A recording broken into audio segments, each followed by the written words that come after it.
Vinicius junior जिसने senior football का सिर्फ एक मैच खेलने के बाद ही रियल मैड्रिड पे $45 मिलियन का ट्रांसफर किया, वर्ल्ड का मोस्ट हेटेड प्लेयर बना, वर्ल्ड का बेस्ट प्लेयर बना और वर्ल्ड का मोस्ट एक्सपेंसिव प्लेयर बना एंड इवेंचुअली एक बैलन डोर भी जीता। तो चलिए आज देखते हैं विनीसियस जूनियर की story and how he became from a flop to a great player. Vinicius Junior 12 जुलाई 2000 को साओ गोंजालो ब्राजील में पैदा होते हैं। विनीसियस जूनियर ने अपने फुटबॉल की शुरुआत एक फ्लामेंगो की एकेडमी फीडर एकेडमी से की, जहां पे 6 साल की उम्र में वो पहले लेफ्ट बैक खेलता था एंड इवेंचुअली गैरेथ बेल जैसे प्लेयर की तरह वो लेफ्ट विंग पे शिफ्ट हुआ। विनीसियस जूनियर बचपन से ड्रिबलिंग में बहुत अच्छे थे, लाइटनिंग स्पीड भी थी एंड यस ट्रिक्स तो उनके पास थी ही। सिर्फ 10 साल की एज में विनीसियस जूनियर फ्लामेंगो के साथ अपना पहला कॉन्ट्रैक्ट साइन करता है, जिसकी वजह से उसकी फाइनेंशियल हालत कुछ अच्छी होती है, क्योंकि इससे पहले कम खर्चा होने की वजह से वो स्टेडियम के करीब अपने अंकल के घर रहता था। विनी इतना अच्छा खेलने लगा कि साउथ अमेरिकन चैंपियनशिप यानी कि नकली कोपा अमेरिका के लिए उसके अंडर 17 टीम में सिलेक्शन हो गई। विनीसियस इस टूर्नामेंट पे बिल्कुल पागल हो जाता है, जहाँ पे वो 7 गोल स्कोर करता है, 3 असिस्ट प्रोवाइड करता है, इवेंचुअली पूरा टूर्नामेंट भी जीतता है and yes the best player of tournament award भी जीतता है। इस परफॉर्मेंस के बाद वर्ल्ड के बड़े बड़े क्लब जैसे कि Chelsea, man United, real Madrid, Barcelona, PSG and Liverpool उसको साइन करना चाहते थे, बट इवेंचुअली वो रियल मैड्रिड को कैसे साइन करता है वो आगे मैं आपको बताता हूँ। बार्सिलोना विनी के लिए 30 मिलियन रिलीज क्लोज प्ले करने को भी तैयार थे, लेकिन रियल मैड्रिड नेमार की तरह इस बार विनी को नहीं खोना चाहते थे, इसलिए उन्होंने फ्लामेंगो के साथ विनी का कॉन्ट्रैक्ट री-साइन किया एंड रिलीज क्लोज 40 मिलियन हो गई, जो कि रियल मैड्रिड ने पे की एंड इवेंचुअली उसको साइन कर लिया। लेकिन 16 साल का होने की वजह से स्पेन का वर्क परमिट ना मिलने की वजह से वो 2 साल के लिए फ्लामेंगो खेलता है और इस ट्रांसफर का ब्राजील और स्पेन के अलावा सारा फुटबॉलिंग वर्ल्ड हंस रहा था, क्योंकि विनी ने इस ट्रांसफर से पहले सिर्फ सीनियर फुटबॉल के 10 या 20 मिनट खेले थे।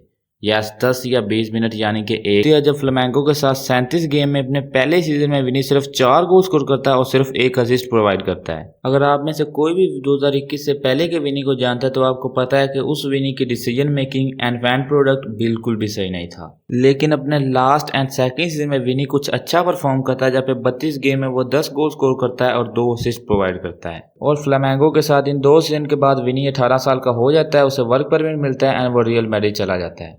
20 जुलाई 2018 को विनी की खाली स्टेडियम में प्रेजेंटेशन होती है, जहाँ पे सिंपल ट्रिक्स तो छोड़ो वो 2-4 किकअप भी नहीं कर पा रहा था। और इस प्रेजेंटेशन के बाद तो विनी को इतना हेट मिलता है कि आप सोच भी नहीं सकते। और इस साल सितंबर के अंत तक विनी बी टीम के लिए खेलता रहा, जिसके बाद इवेंचुअली उसने ए टीम के लिए अपना डेब्यू किया। इसके महीने के बाद विनीसियस जूनियर को अपना पहला स्टार्ट मिलता है, जहाँ पे 4-0 विन में विनी 2 असिस्ट प्रोवाइड करता है एंड इसके 4 दिन बाद विनी अगेन एज अ सुपर सब आता है और अपना पहला गोल स्कोर करता है। सब चीजें अच्छी चल रही थी, लेकिन अगले ही महीने आयाक्स के खिलाफ विनी को लिगामेंट इंजरी होती है और वो पूरे सीजन के लिए आउट हो जाता है। लेकिन जब विनीसियस जूनियर इंजरी से वापस आता है तो रियल मैड्रिड में बॉस खुद बदल जाता है। क्यों? क्योंकि ज़िनेदिन ज़िदान कोचिंग में वापस आ जाता है और अपने आते साथ ही वो सबसे पहले 100 मिलियन था। भाई उसके बारे में किसी और वीडियो में बात करेंगे, अगर चाहते हैं कि मैं बात करूं तो कमेंट सेक्शन में बताएं। हालांकि ईडन हज़ार्ड गंदा परफॉर्म कर रहा था, उसके बावजूद भी क्योंकि ज़िनेदिन ज़िदान ने उसको साइन किया था और उसको $100 मिलियन पे साइन किया था, इसके बावजूद भी विनीसियस जूनियर को नहीं खिलाया जाता और ईडन हज़ार्ड खेलता है। लेकिन जब विनी को दोबारा स्टार्ट मिलने लगा तो उसकी वही प्रॉब्लम्स वापस आ गई थी, जो कि थी and product and final decision making. लेकिन 8 महीनों के बाद जब विनी दोबारा गोल स्कोर करता तो वो पिच पे बिल्कुल रोने लग पाता, जिससे उसकी फुटबॉल के लिए एंड रियल मैड्रिड के लिए डेडिकेशन का पता चलता है। विनीसियस इस सीजन में 38 गेम में 5 गोल स्कोर करता है एंड 4 असिस्ट प्रोवाइड करता है एंड ये सीजन काफी एवरेज होता है। और 2021 सीजन में जाते साथ ही और बुरे हालात हो जाते हैं, जब करीम बेंजेमा, फर्लन मेंडी तक को ये कहता है कि भाई विनीसियस जूनियर को पास मत कर, माँ कसम ये हमारे खिलाफ खेल रहा है। रियल मैड्रिड इस सीजन ट्रॉफी लेस जाती है और भाई सारे प्लेयर्स पे क्रिटिसाइज होता है, जबकि विनीसियस जूनियर पे तो स्पेशली ज्यादा क्रिटिसाइज मिला जाता है। हालांकि ईडन हज़ार्ड विनीसियस जूनियर से भी गंदा खेल रहा था, लेकिन फिर भी क्योंकि विनीसियस जूनियर को टारगेट करना बहुत ही आसान था, इसीलिए हर कोई विनीसियस जूनियर को हिट कर रहा था। और दूसरी तरफ तो भाई बार्सिलोना मजे कर रही थी, क्योंकि इस सीजन ही वो ला लीगा जीती है और उसके साथ साथ ही वही प्लेयर जिसको वो 30 मिलियन के लिए साइन करने लगे थे, वही प्लेयर फ्लॉप होने का भाई क्या ही खुशी होगी, सोचो भाई तुम। और ऊपर से वो प्लेयर भी रियल मैड्रिड का हो भाई, सोने पे सुहागा। लेकिन अगले सीजन सब कुछ बदल जाता है, जब 21-22 सीजन में रियल मैड्रिड कार्लो एंजेलोटी को वापस एज अ मैनेजर साइन करती है एंड उसके बाद तो विनी क्या ही ट्रेन करता है भाई, एक डिफरेंट ब्रीड ही बन जाता है। और उसके बाद विनी की वर्ल्ड का सबसे बेस्ट सबसे एक्सपेंसिव एंड सबसे हेटेड प्लेयर बनने की जर्नी शुरू होती है।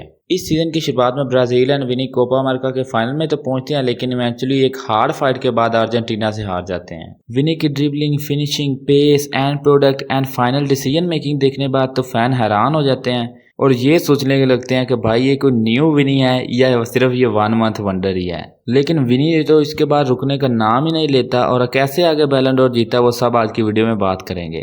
2 मंथ में 9 गोल स्कोर कर लिए थे। जी हाँ, 9 गोल। पिछले सारे रियल मैड्रिड के सीजन के मिलाएं भी तो उससे ज्यादा गोल विनी ने सिर्फ 2 मंथ में स्कोर कर लिए थे। विनी उस प्लेयर के साथ यूरोप का सबसे डेडली कॉम्बो बनाता है जिस प्लेयर ने 2 साल पहले ये कहा था कि भाई इसे पास मत करो।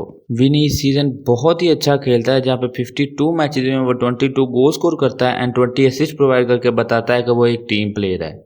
जहाँ पे वो मैन सिटी के खिलाफ क्वार्टर फाइनल में भी स्कोर करता है एंड लिवरपूल के खिलाफ फाइनल में ओनली गोल स्कोर करके बताता है कि वो बिग गेम प्लेयर भी है। इस सीजन के बाद काफी लोगों के लिए तो विनी वर्ल्ड के one of the best player बन चुका था, लेकिन कुछ लोगों के लिए जो कि विनी को हेट करते थे उनके लिए सिर्फ वो 1 सीजन वंडर था। विनी को इस साल यूसीएल के young player of the year का अवार्ड दिया जाता है and UCL and La Liga की टीम ऑफ द सीजन में भी शामिल किया जाता है, क्योंकि अब विनी इतना अच्छा प्लेयर बन गया था और कोई भी उसकी फुटबॉलिंग एबिलिटी पे तो अटैक कर नहीं सकता था। इसीलिए लोगों ने उसके स्किन कलर पे अटैक करना शुरू किया एंड इवेंचुअली उसको हेट करना शुरू कर दिया। As a Real Madrid fan मैं भी ये मानता हूँ कि विनीसियस जूनियर एक शो बोटिंग प्लेयर है। वो डांस करता है, वो फाइट एंजॉय करता है एंड वो आर्ग्यूमेंट करना भी पसंद करता है। और ये सारी क्वालिटी होने के बाद तो विनीसियस जूनियर फैंस के लिए यानी कि राइवल फैंस के लिए और इजी टारगेट बन जाता है उसको हेट करने का। हालांकि रियल मैड्रिड अगले सीजन ना ही यूसीएल जीती है और ना ही ला लीगा जीती है, लेकिन विनीसियस जूनियर अपनी फॉर्म कंटिन्यू करता है और 55 गेम में 23 गोल स्कोर करता है एंड 21 असिस्ट प्रोवाइड करता है। हालांकि विनी इस साल कोपा डेल रे जीतता है, उसके बाद भाई लिवरपूल और मैन सिटी के खिलाफ यूसीएल में स्कोर भी करता है और वर्ल्ड कप की तो भाई क्या ही बात करें, हार्ट ब्रेक फेल होता है। लेकिन इसके बाद भाई विनीसियस जूनियर का अगला सीजन आता है 23/24 सीजन, जहाँ पे विनी तो एब्सोल्युटली मॉन्स्टर बन जाता है। तो चलिए उसके बारे में बात करते हैं। विनीसियस जूनियर पे लेफ्ट एंड राइट टैकल हो रहे थे क्योंकि इस साल विनीसियस जूनियर ला लीगा का मोस्ट टैकल प्लेयर बनता है। विनीसियस जूनियर इस सीजन फिर भी बहुत अच्छा परफॉर्म करता है, जहाँ पे सीजन का शुरुआत तो मिस करता है लेकिन जब वो वापस आता है तो भाई क्या ही फाड़ता है भाई।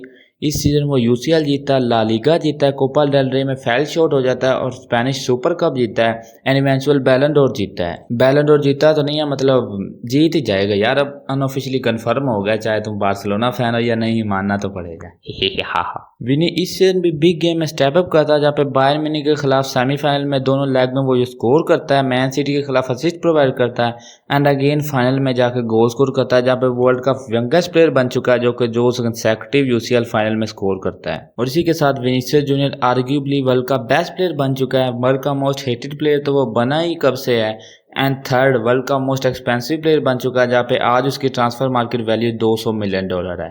तो यही थी आज की हमारी video about Vinicius Junior from becoming a flop to the great player. तो आई होप सो कि आपको वीडियो अच्छी लगी होगी। अगर ज़िनेदिन ज़िदान की स्टोरी देखनी है तो ये ऊपर वीडियो पे क्लिक करें। Thank you very much, have a good day, peace out.